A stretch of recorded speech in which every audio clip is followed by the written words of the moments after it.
That Time Check was brought to you by Pagcor, creating opportunities beyond gaming. Mula sa #1 Smart Dishwashing Paste. Ang galing-galing mo! Smart dishwashing paste ko! Pritong ulam na masebo, plato at kaldero. Tanggaling for everyday. Ganyan pag Smart ang dishwashing paste. May double tanggaling formula. Tanggal galing ang sebo at bakterya. Pahit para walang bahid, linis fantastic sa metal at plastic. #1 ko to! Tanggaling-galing mo! Smart dishwashing paste. Heavy duty linis bawat pahid.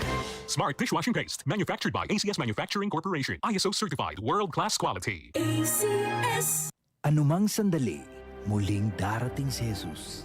Malapit na akong dumating.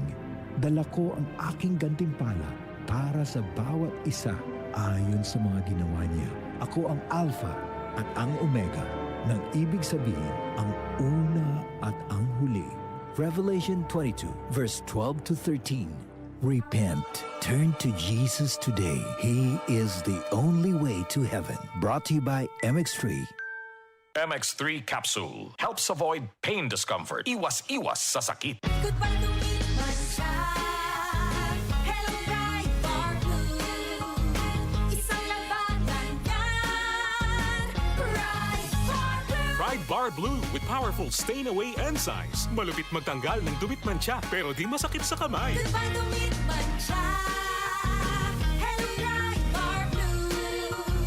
Isang labanan yan. As tested ang cotton and polycotton. Sa mancha, malupit. Sa kamay mo, mabait. Pride Bar Blue, manufactured by ACS Manufacturing Corporation. ISO certified, world-class quality. ACS. Kung ikaw ay edad 50 pataas katulad ko, may mataas na ang risk ng manlalabo ng paningin. Mas challenging ang pang-araw-araw na gawain tulad ng pagbabasa, pagsusulat, at pagmamaneho.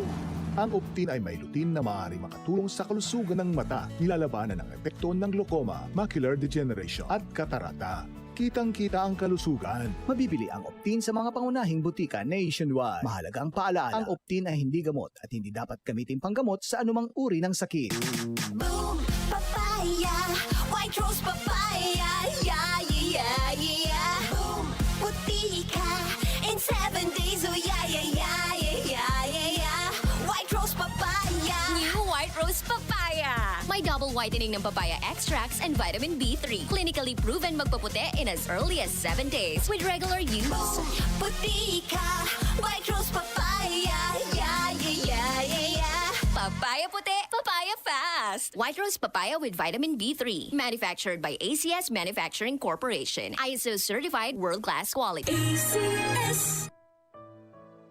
Pagbasa sa Aklat ng Kawikaan, Kabanata 12, talata 1 hanggang 28, ang taong may unawa ay tumatanggap ng payo, ngunit ayaw mapaalalahanan ang matigas ang ulo. Si Yahweh ay nalulugod sa taong matuwid, ngunit sa masasama siya ay nagagalit. Ang makasalanan ay hindi mapapanatag, ngunit ang matuwid ay hindi matitinag. Ang mabuting babae ay karangalan ng asawa, ngunit kanser sa buto ang masamang asawa. Ang taong matuwid ay mabuting makiharap, ngunit ang masama ay bihira lang magtapat. Pumapatay ng lihim ang mga pangungusap ng masama, ngunit ang salita ng matuwid ay nagliligtas sa kapwa. Ang masama ay lubusang mapaparam at di na magbabalik, ngunit ang sambahayan ng matuwid mananatiling nakatindig. Ang taong matalino ay magkakamit ng karangalan, ngunit ang aanihin ng masama ay pagkutsa lang. Ang maralitang nagsisikap ay mabuting di hamak kaysa nagkukunwang mayaman, ngunit sa gutom nakasadlak. Kahit sa kanyang mga hayop ang matuwid ay mabait, ngunit ang masama kahit kanino ay sadyang mabagsik. Ang taong masipag ay sagana sa lahat, ngunit ang isang hangal sa yaman ay salat.